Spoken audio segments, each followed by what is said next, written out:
Genesis chapter 15. After this, the word of the Lord came to Abram in a vision. Do not be afraid, Abram. I am your shield, your very great reward. But Abram said, Sovereign Lord, what can you give me since I remain childless? And the one who will inherit my estate is Eliezer of Damascus. And Abram said, You have given me no children, so a servant in my household will be my heir. Then the word of the Lord came to him. This man will not be your heir, but a son who is your own flesh and blood will be your heir. He took him outside and said, Look up at the sky and count the stars, if indeed you can count them. Then he said to him, So shall your offspring be. Abram believed the Lord, and he credited to him as righteousness. He also said to him, I am the Lord, who brought you out of Ur of the Chaldeans, to give you this land to take possession of it. But Abram said, Sovereign Lord, how can I know that I will gain possession of it? So the Lord said to him, Bring me a heifer, a goat, and a ram, each 3 years old, along with a dove and a young pigeon. Abram brought all these to him, cut them in two, and arranged the halves opposite each other. The birds, however, he did not cut in half. Then birds of prey came down on the carcasses, but Adam drove them away. As the sun was setting, Abram fell into a deep sleep, and a thick and dreadful darkness came over him. Then the Lord said to him, Know for certain that for 400 years your descendants will be strangers in a country not their own, and that they will be enslaved and ill-treated there. But I will punish the nation they serve as slaves, and afterward they will come out with great possessions. You, however, will go to your ancestors in peace and be buried at a good old age. In the 4th generation, your descendants will come back here, for the sin of the Amorites has not yet reached its full measure. When the sun had set and darkness had fallen, a smoking brazier with a blazing torch appeared and passed between the pieces. On that day the Lord made a covenant with Abram and said, To your descendants I give this land, from the Wadi of Egypt to the great river, the Euphrates, the land of the Kenites, Kenizzites, Cadmonites, Hittites, Perizzites, Rephaites, Amorites, Canaanites, Girgashites, and Jebusites. Genesis chapter 16. Now Sarai, Abram's wife, had borne him no children, but she had an Egyptian slave named Hagar. So she said to Abram, The Lord has kept me from having children. Go, sleep with my slave. Perhaps I can build a family through her. Abram agreed to what Sarai said. So after Abraham had been living in Canaan 10 years, Sarai his wife took her Egyptian slave Hagar and gave her to her husband to be his wife. He slept with Hagar, and she conceived. When she knew she was pregnant, she began to despise her mistress. Then Sarai said to Abram, You are responsible for the wrong I'm suffering. I put my slave in your arms, and now that she knows she is pregnant, she despises me. May the Lord judge between you and me. Your slave is in your hands, Abram said. Do with her whatever you think best. Then Sarai ill-treated Hagar, so she fled from her. The angel of the Lord found Hagar near a spring in the desert. It was the spring that is beside the road to Shur. And he said, Hagar, slave of Sarai, where have you come from, and where are you going? I'm running away from my mistress Sarai, she answered. Then the angel of the Lord told her, Go back to your mistress and submit to her. The angel added, I will increase your descendants so much that they will be too numerous to count. The angel of the Lord also said to her, "You are now pregnant, and you will give birth to a son. You shall name him Ishmael, for the Lord has heard of your misery. He will be a wild donkey of a man. His hand will be against everyone, and everyone's hand against him, and he will live in hostility towards all his brothers." She gave this name to the Lord who spoke to her. "You are the God who sees me." For she said, "I have now seen the one who sees me." That is why the well was called Beer Lahai-roi.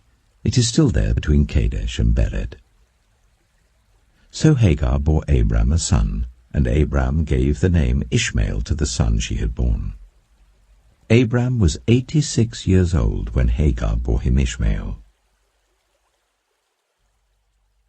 Genesis chapter 17. When Abram was 99 years old, the Lord appeared to him and said, "I am God Almighty. Walk before me faithfully and be blameless. Then I will make my covenant between me and you, and will greatly increase your numbers." Abram fell face down, and God said to him, "As for me, this is my covenant with you. You will be the father of many nations. No longer will you be called Abram. Your name will be Abraham. For I have made you a father of many nations. I will make you very fruitful. I will make nations of you, and kings will come from you. I will establish my covenant as an everlasting covenant between me and you and your descendants after you for the generations to come, to be your God and the God of your descendants after you. The whole land of Canaan, where you now reside as a foreigner, I will give as an everlasting possession to you and your descendants after you, and I will be their God."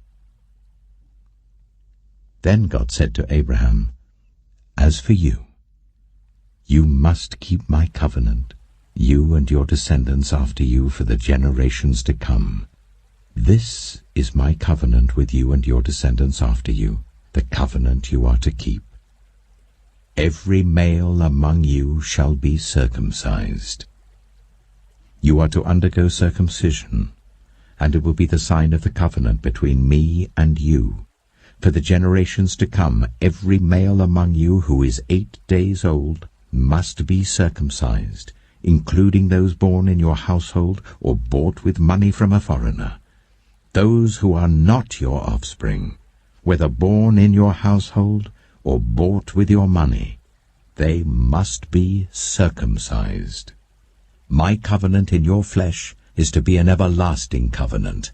Any uncircumcised male who has not been circumcised in the flesh will be cut off from his people. He has broken my covenant." God also said to Abraham, "As for Sarai your wife, you are no longer to call her Sarai. Her name will be Sarah. I will bless her, and will surely give you a son by her. I will bless her, so she will be the mother of nations. Kings of peoples will come from her." Abraham fell face down. He laughed and said to himself, "Will a son be born to a man 100 years old? Will Sarah bear a child at the age of 90? And Abraham said to God, "If only Ishmael might live under your blessing." Then God said, "Yes, but your wife Sarah will bear you a son, and you will call him Isaac. I will establish my covenant with him as an everlasting covenant for his descendants after him. And as for Ishmael, I have heard you. I will surely bless him. I will make him fruitful, and will greatly increase his numbers. He will be the father of 12 rulers, and I will make him into a great nation. But my covenant I will establish with Isaac, whom Sarah will bear to you by this time next year." When he had finished speaking with Abraham, God went up from him. On that very day, Abraham took his son Ishmael, and all those born in his household or bought with his money, every male in his household, and circumcised them as God told him. Abraham was 99 years old when he was circumcised, and his son Ishmael was 13. Abraham and his son Ishmael were both circumcised on that very day, and every male in Abraham's household, including those born in his household or bought from a foreigner, was circumcised with him. Luke chapter 6.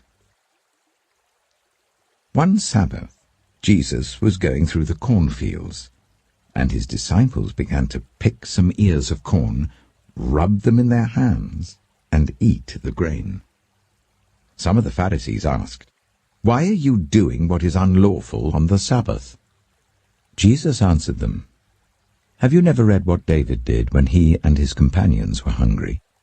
He entered the house of God, and taking the consecrated bread, he ate what is lawful only for priests to eat, and he also gave some to his companions. Then Jesus said to them, 'The Son of Man is Lord of the Sabbath.'" On another Sabbath, he went into the synagogue and was teaching, and a man was there whose right hand was shriveled. The Pharisees and the teachers of the law were looking for a reason to accuse Jesus, so they watched him closely to see if he would heal on the Sabbath. But Jesus knew what they were thinking and said to the man with the shriveled hand, "Get up and stand in front of everyone." So he got up and stood there. Then Jesus said to them, "I ask you, which is lawful on the Sabbath, to do good or to do evil, to save life or to destroy it?" He looked around at them all, and then said to the man, "Stretch out your hand." He did so, and his hand was completely restored. But the Pharisees and the teachers of the law were furious, and began to discuss with one another what they might do to Jesus. One of those days, Jesus went out to a mountainside to pray, and spent the night praying to God. When morning came, he called his disciples to him and chose 12 of them, whom he also designated apostles: Simon, whom he named Peter, his brother Andrew, James, John, Philip, Bartholomew, Matthew, Thomas, James son of Alphaeus, Simon, who was called the Zealot, Judas son of James, and Judas Iscariot, who became a traitor. He went down with them and stood on a level place. A large crowd of his disciples was there, and a great number of people from all over Judea, from Jerusalem, and from the coastal region around Tyre and Sidon, who had come to hear him and to be healed of their diseases. Those troubled by impure spirits were cured, and all the people tried to touch him, because power was coming from him and healing them all. Looking at his disciples, he said, "Blessed are you who are poor, for yours is the kingdom of God. Blessed are you who hunger now, for you will be satisfied. Blessed are you who weep now, for you will laugh. Blessed are you when people hate you, when they exclude you and insult you and reject your name as evil, because of the Son of Man. Rejoice in that day and leap for joy, because great is your reward in heaven. For that is how their ancestors treated the prophets. But woe to you who are rich, for you have already received your comfort. Woe to you who are well fed now, for you will go hungry. Woe to you who laugh now, for you will mourn and weep. Woe to you when everyone speaks well of you, for that is how their ancestors treated the false prophets. But to you who are listening, I say, love your enemies, do good to those who hate you, bless those who curse you, pray for those who ill-treat you. If someone slaps you on one cheek, turn to them the other also. If someone takes your coat, do not withhold your shirt from them. Give to everyone who asks you, and if anyone takes what belongs to you, do not demand it back. Do to others as you would have them do to you. If you love those who love you, what credit is that to you? Even sinners love those who love them. And if you do good to those who are good to you, what credit is that to you? Even sinners do that. And if you lend to those from whom you expect repayment, what credit is that to you? Even sinners lend to sinners expecting to be repaid in full. But love your enemies. Do good to them and lend to them without expecting to get anything back. Then your reward will be great, and you will be children of the Most High, because he is kind to the ungrateful and wicked. Be merciful, just as your Father is merciful. Do not judge, and you will not be judged. Do not condemn, and you will not be condemned. Forgive, and you will be forgiven. Give, and it will be given to you. A good measure, pressed down, shaken together, and running over, will be poured into your lap. For with the measure you use, it will be measured to you. He also told them this parable. Can the blind lead the blind? Will they not both fall into a pit? The student is not above the teacher, but everyone who is fully trained will be like their teacher. Why do you look at the speck of sawdust in your brother's eye and pay no attention to the plank in your own eye? How can you say to your brother, "Brother, let me take the speck out of your eye," when you yourself fail to see the plank in your own eye? You hypocrite! First take the plank out of your eye, and then you will see clearly to remove the speck from your brother's eye. No good tree bears bad fruit, nor does a bad tree bear good fruit. Each tree is recognized by its own fruit. People do not pick figs from thorn bushes or grapes from briars. A good man brings good things out of the good stored up in his heart, and an evil man brings evil things out of the evil stored up in his heart. For the mouth speaks what the heart is full of. Why do you call me Lord, Lord, and do not do what I say? As for everyone who comes to me and hears my words and puts them into practice, I will show you what they are like. They are like a man building a house who dug down deep and laid the foundation on rock. When a flood came, the torrent struck that house, but could not shake it, because it was well built. But the one who hears my words and does not put them into practice is like a man who built a house on the ground without a foundation. The moment the torrent struck that house, it collapsed, and its destruction was complete.